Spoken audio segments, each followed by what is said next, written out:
Hey, this is Brad Gill, NextHome Lifestyles, aka Broker Brad, and I'm back with another real estate Q&A. This time, what's an appraisal gap? So if you're right now in the process of looking to buy a house, I'm sure that by now you've heard some of the horror stories, such as what happens when a buyer's appraisal comes up short of value and that buyer ends up having to double their down payment, or worse yet, when they have to pull out and back out of the dream house that they got under contract. Today, I'd like to tell you guys all about the appraisal gap that can occur and how to best go about protecting yourself so it won't cost you your dream home. So step one, let's talk about the appraisal process real fast. An appraisal is an independent third-party valuation that's completed by a state-licensed appraiser. This occurs when you're looking to buy a house, you're getting your financing for it, you're under contract, and before the bank or the lender is going to give you your funds for the loan proceeds or fund your loan, they need to verify that the property that you're paying for is valued reasonably or supportive of the market valuation, in order to make sure that the bank is not going to lend you more than what the property is worth.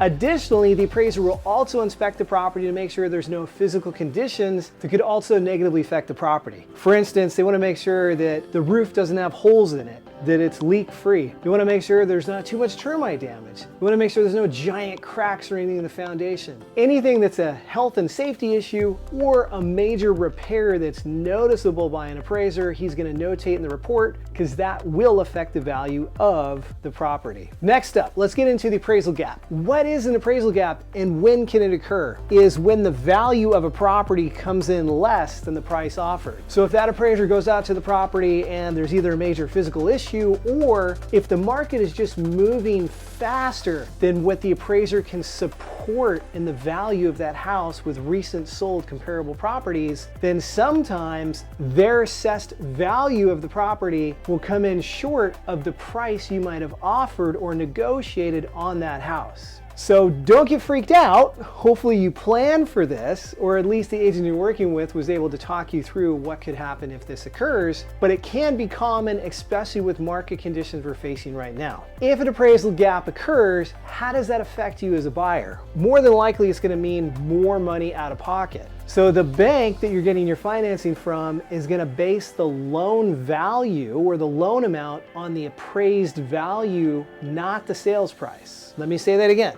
The bank you're getting financing from is going to base your loan amount or the value that they're providing you in the loan on the lesser of the appraised value or the purchase price. So if that appraised value comes in less than the purchase price, you're not going to get as much of a loan from the bank. And if the appraised value comes in higher than the purchase price you offered and negotiated, not likely in this market, but let's say it occurs, your lender is going to value their loan or give you the loan on the sales price, not the appraised value. So you guys get it, the lesser of the two. So when that occurs and there's appraisal gap, you as the buyer then are committed to making up the difference in cash out of pocket. Or you can talk to your lender about increasing your loan to value ratio. In other words, getting a loan amount with a higher ratio to the value, but that's going to cost you a higher interest rate and more than likely higher fees too. And worst case scenario, if it bumps up your debt to income ratio too much, or if you don't have enough out of pocket cash to make up the difference, then it could cost you the house and you might have to cancel or back out of contract. So how do you protect yourself against an appraisal gap? Number one, you can add an appraisal contingency to your purchase offer. So when you're making an offer, you tend to have about 3 general contingencies. A property inspection contingency to make sure that the physical condition of the property is to your liking and there's no major issues or unknown repairs. There's a loan contingency which says, again, that you're going to qualify and have your application approved to get financing. And number 3, the appraisal contingency, which says you're basing your offer price upon the property being appraised at that same offer price or more than that offer price. Alternatively, from the traditional appraisal contingency in the contract, you could also make your offer more aggressive by actually calling out or saying, hey, we're comfortable with this much of an appraisal gap. That's called adding an appraisal gap protection clause to the contract. In other words, you're telling the seller that, hey, as long as the house appraises for X amount of dollars and we offered Y, we're comfortable paying for it because we have enough funds out of pocket to make up the difference. If the appraisal value comes in any less, then we're going to have that contingency and either renegotiate the price or back out of the contract. And last but not least, do your homework,